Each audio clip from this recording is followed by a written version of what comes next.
वास्तु शास्त्र में भी भोजन करने के लिए कुछ नियम के बारे में बताया गया है, जिनका पालन करना अति आवश्यक होता है, जिससे घर में धन, ऐश्वर्य, सुख, समृद्धि आदि बनी रहती है।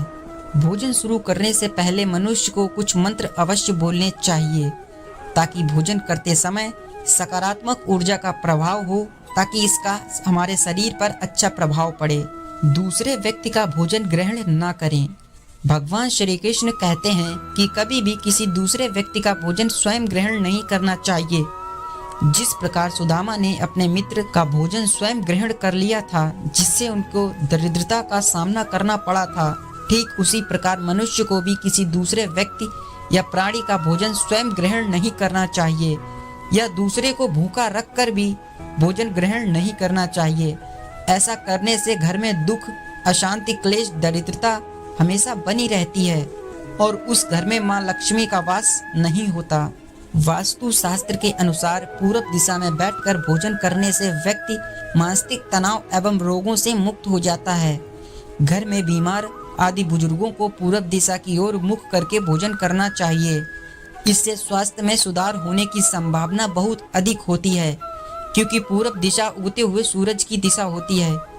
पूरब दिशा में भोजन करने से व्यक्ति सूर्य के समान तेजस्वी होता है, जिससे वह व्यक्ति रोग, निर्बल आदि विकारों से दूर रहते हैं।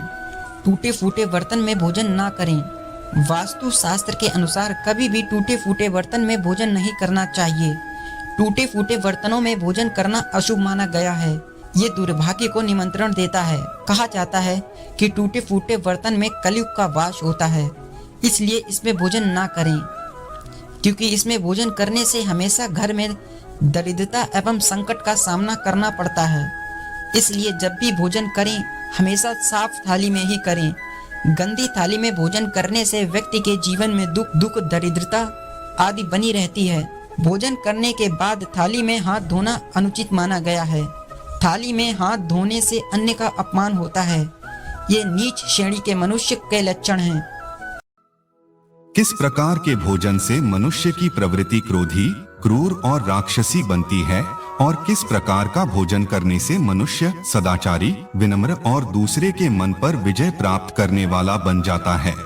मनुष्य जिस प्रकार का भोजन करता है, उसे उसी प्रकार का शरीर और विचार भी प्राप्त होते हैं।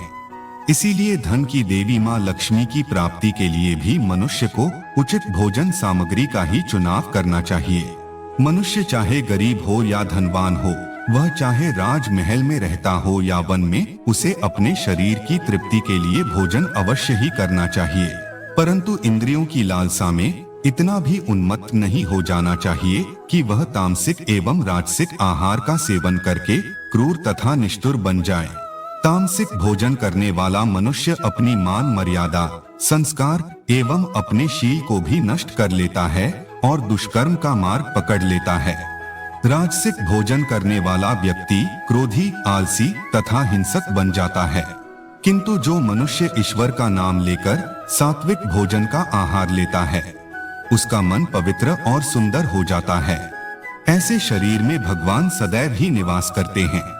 दोस्तों, विष्णु पुराण के अनुसार भोजन शुरू करने से पहले थोड़ा सा अन्न भूमि पर रखना चाहिए, ताकि देवता, पशु पक्षी, सर्प, दैत्य तथा प्रेत पिशाच जो अपने कर्म बंधन से बंधे हुए हैं, उन सभी को अन्न की प्राप्ति हो। यदि भोजन करते समय कोई अतिथि आ जाए तो उसका स्वागत करे और उसे आसन देकर प्रणाम करके उसका सत्कार करे। फिर उसे श्रद्धापूर्वक भोजन कराकर विदा करे, क्योंकि जिसके घर से अतिथि निराश होकर लौट जाता है, उसे वह अपने पाप देकर उसके शुभ कर्मों को ले जाता है। श्री कृष्ण कहते हैं, मनुष्य को पिता के घर में रहने वाली विवाहित कन्या, दुखिया और गर्भ धारण की हुई स्त्री तथा वृद्ध को भोजन कराने के बाद ही भोजन करना चाहिए। इन सभी को भोजन कराए बिना जो स्वयं भोजन ग्रहण करता है, उसका भोजन पापमय बन जाता है। ऐसा व्यक्ति नरक में ही जाता है। जो स्नान किए बिना ही भोजन करता है, उसका भोजन मल भक्षण के समान हो जाता है। जो बालक एवं वृद्ध आदि के हिस्से का भोजन करता है, उसका भोजन विष्ठा के समान हो जाता है। और जो बिना दान किए ही भोजन ग्रहण करता है, उसका भोजन विष के समान बन जाता है। मनुष्य को कभी भी दुराचारी व्यक्ति द्वारा दिया गया अथवा दूसरों द्वारा अपमानित करके दिया गया भोजन कभी भी ग्रहण नहीं करना चाहिए। मनुष्य को चाहिए कि परोसे हुए भोजन का अग्रभाग अग्नि को देकर ही भोजन करना चाहिए।